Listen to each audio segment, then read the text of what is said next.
तो गाइस मैं जा रही थी दिल्ली रुड़की से, अपने घर जा रही थी मैं दिल्ली। तो मैं कैंपस से निकल के बाहर आ गई थी और मैंने रिक्शा कर लिया था। मैंने अंकल से पहले ही पैसे पूछ लिए थे, अदरवाइज कई बार रिक्शा वाले बहुत ज़्यादा पैसे बताते हैं।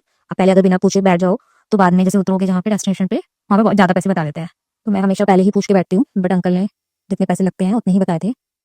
तो मैंने मिलिट्री चौराहा क्रॉस कर लिया था रुड़की का। एंड मैं बस स्टेशन पहुंचने ही वाली थी, ज़्यादा दूर नहीं है कैंपस से, जस्ट 5 मिनट लगता है रिक्शा से। और मैं स्टेशन पहुंच चुकी थी। तो यहाँ दूसरे प्लेटफॉर्म पे एक मालगाड़ी खड़ी हुई थी, तो ना के अपने प्लेटफॉर्म के साइड बैठ गई थी। फिर यहाँ पे देखिए कुछ ऐसे कंस्ट्रक्शन का काम भी चल रहा है, तो ये सब हो रहा था। तो मेरा जो कोच था थोड़ा सा आगे आने वाला था, तो मैं चल के उस साइड चली गई और फिर मैं आके बैठ के अपना ट्रेन का वेट करने लगी। तो देखिए मेरी ट्रेन भी आ चुकी थी। तो फिर मैंने अपना सामान वगैरह उठाया और फिर मैं आके ट्रेन में बैठ गई। तो ट्रेन थोड़ी देर वेट करने के बाद चली वहाँ से। तो ये अब मैं पहुँच चुकी थी दिल्ली। मैं ऊपर आ गई थी, अब मैं स्टेयर से नीचे जा रही थी बस स्टैंड की तरफ। मैं यहाँ से हमेशा बस से जाती हूँ क्योंकि निजामुद्दीन से मेरे को बहुत उल्टा पड़ता है मेट्रो से, तो बस तो थोड़ा सीधा रूट रहती है। तो रिक्शा वाले भैया पूछ रहे थे कहाँ जाना है, मेट्रो मेट्रो। तो मैंने कहा भैया हमें तो बस स्टैंड जाना है। तो फिर चले गए बेचारे। फिर मैं अपना पैदल पैदल आ गई। और यहाँ पे ना ऐसे ये वाली जगह तो ठीक है, बट इसके आगे जाके थोड़ा सा अंधेरा अंधेरा सा भी आ जाता है। फिर मैं पैदल पैदल चल के जा रही थी बस स्टैंड की तरफ। ज़्यादा दूर नहीं है, जस्ट 100 मीटर डिस्टेंस होगा, 100-200 मीटर, 200 भी क्या ही होगा। फिर मैं आ गई थी बस स्टैंड। पहले तो बस स्टैंड वहीं पास में ही था, बट अब इन्होंने साल भर से थोड़ा सा पुल जो है निजामुद्दीन का वहाँ बना दिया है, तो थोड़ा पैदल चल के आना पड़ता है। तो देखिए मैं बस का वेट कर रही थी और मेरी बस भी आ गई थी।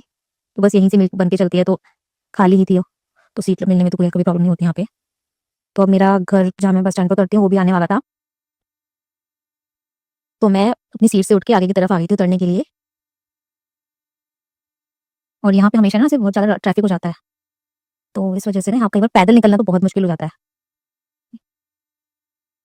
तो देखिए उधर से भी बस आ रही हो, ये भी टर्न ले रहा है, तो ये बहुत ट्रैफिक हो जाती है। ये तो कम ट्रैफिक है, और मैंने बहुत बार यहाँ बहुत ट्रैफिक देखा हुआ है। ये बस आज जो मेरे से आगे निकली स्ट्रेट आ रही थी और हमारी बस को टर्न लेके जाना था। तो देखिए तो बस मेरा स्टैंड आने ही वाला था।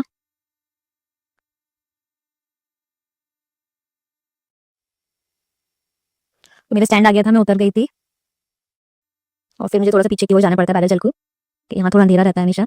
तो यहाँ पे एक स्ट्रीट लाइट होनी चाहिए। इतने पूरे रास्ते कितना अंधेरा है, भैया ऑटो वाले वगैरह खड़े रहते हैं। ऑटो वालों के लिए थोड़ा सेफ भी रहता है, बट अंधेरा तो रहता ही है, तो एक लाइट तो एटलीस्ट होनी ही चाहिए। तो मैं आके अब वैन में बैठ गई थी और वैन चल के आ गई थी और मैं पहुंच गई थी अपने घर।